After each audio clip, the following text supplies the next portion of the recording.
Hey there guys, my name is Walnut, and today I'm going to bring a new to you series called Strat Talk, where I talk about interesting strategic moments that happen in games of StarCraft, whether that be at the pro level, at an amateur level, whatever. Um, Today we've got a game from DreamHack Leipzig, the group stages, and it's Marine Lord versus Huck. By the way, it is pronounced Leipzig, for all of you out there who don't know German. I actually do know German. I took it for a while in high school and in middle school. It's a pretty fun language. Anyway, on to the strategery. There is no script here, sorry. There will never be a script for this. So the situation is, Huck has not done any sort of adept pressure. He has 1-1 against just the +1 of Marine Lord. And I'm pretty sure both players know each other's upgrades because they've both been scouting pretty heavily.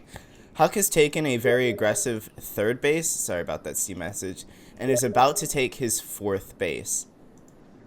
Marine Lord has no idea. If we look at the camera here, he does not know that this fourth base is being taken. He doesn't know that there are units here. He doesn't even know that these rocks are broken down yet.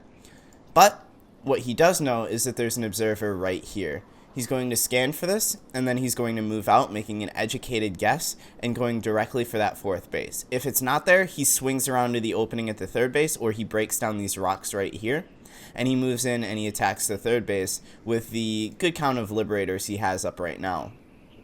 If there is a fourth base, it's not going to be done yet, it's not going to be very heavily defended, and he's going to have a very easy time breaking it, or at least that's what he thinks.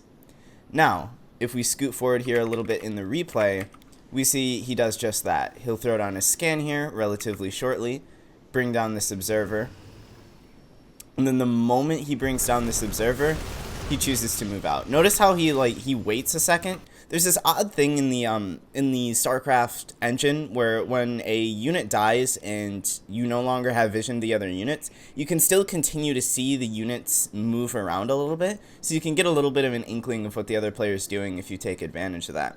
So he sort of resets back to this position over here, and then he starts moving out after that vision wears off. So we'll scoot forward here.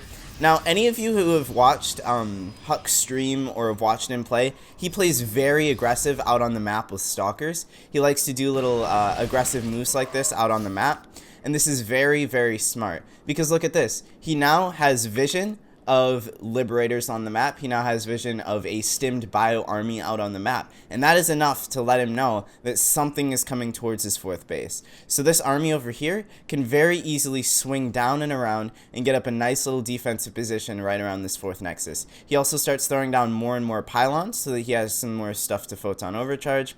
He also has the ability to check upgrades, realize, okay, I'm ahead 1 on the upgrades here. Storm is almost finished, +2 is almost finished. If I hold this off, I'm going to be in a very advantageous position.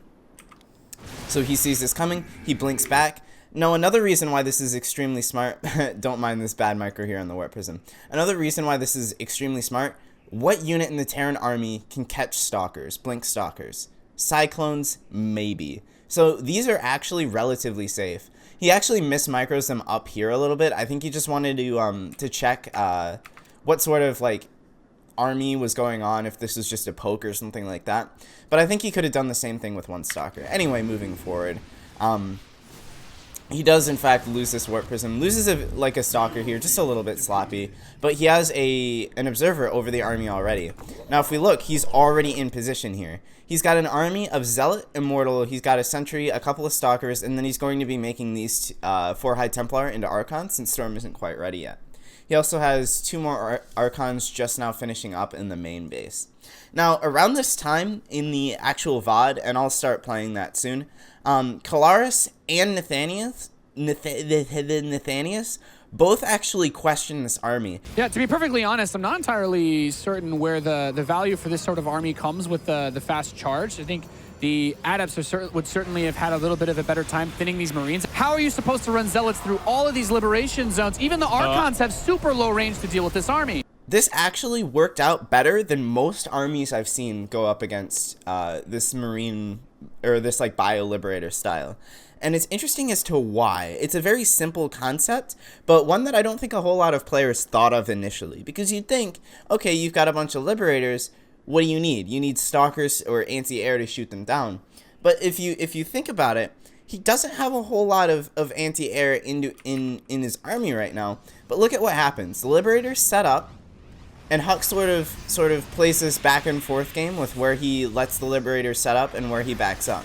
Now, as soon as the bio starts going up against this army, or against the base here, he lets the Archons catch up. He photon overcharges, and this position looks really, really bad for Huck.